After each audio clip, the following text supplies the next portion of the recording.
मी एक परवा video post केला होता पेट्रोल आणि सीएनजी. जर पेट्रोल संपल्याच्या नंतर सीएनजी गाडी स्टार्ट कशी करायची, तर बऱ्याचशा लोकांच्या त्याच्यावर कमेंट आल्या होते की यार हे तर चुकीचं सांगताय तुम्ही, किंवा असं नसतं, गाडी सीएनजी वरच स्टार्ट होत असते.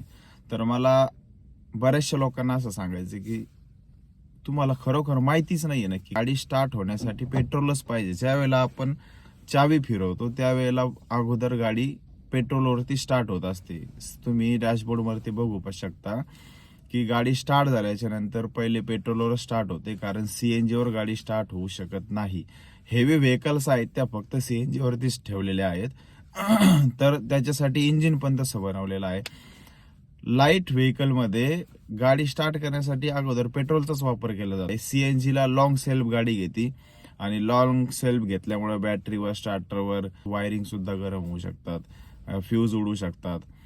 ह्याच्यामुळे मी व्हिडिओ याच्यासाठी बनवलाय की एकदा लक्ष द्या, ज्या वेळेला गाडीतलं पेट्रोल संपतंय आणि तुमच्याकडे फुल सीएनजी जरी असेल त्यावेळेला गाडी स्टार्ट होत नाहीये, त्यावेळेला तुम्हाला जे स्विच दिलंय खाली ते दाबून ठेवूनच गाडी कन्वर्ट करून तुम्हाला सीएनजी वरती गाडी स्टार्ट करावी लागते.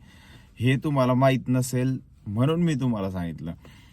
नाहीतर तुम्हाला पेट्रोल फुल ठेवा, गाडी कधी पण स्टार्ट होती. गाडी सुरुवातीला स्टार्ट होताना पेट्रोल वरतीच होते, गाडी डायरेक्टली सीएनजी वर स्टार्ट होत नाही.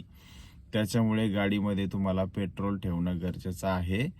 सीएनजी फुल असेल तरीही काही उपयोग नाही. गाडी लॉंग सेल्फ घेणार, गाडी स्टार्ट होणार नाही. आणि काही लोकांना माहिती नसेल गाडी स्विच कशी करायची, तर ते लोक असेच अडकून पडतात, शोरूमला फोन करतात, मेकॅनिकला बोलवतात आणि ते छोटंसं काम असतं, काम पण नाहीये. तर त्या दिलेल्या आहेत तुम्हाला सोयी कंपनीने की तुम्ही असं करू शकता, पण ते काही वेळापुरतच दिलेलं आहे. म्हणून पेट्रोल कायम असू द्या, जेणेकरून तुम्हाला अशा अडचणी येणार नाहीत. आणि पुन्हा एकदा लक्ष द्या, सीएनजी पेट्रोलमध्ये सीएनजी जरी फुल असेल तरी पेट्रोल असणं आवश्यक आहे, कारण स्टार्ट होण्यासाठी पेट्रोलच लागतं. सीएनजी वर गाडी स्टार्ट होत नाही.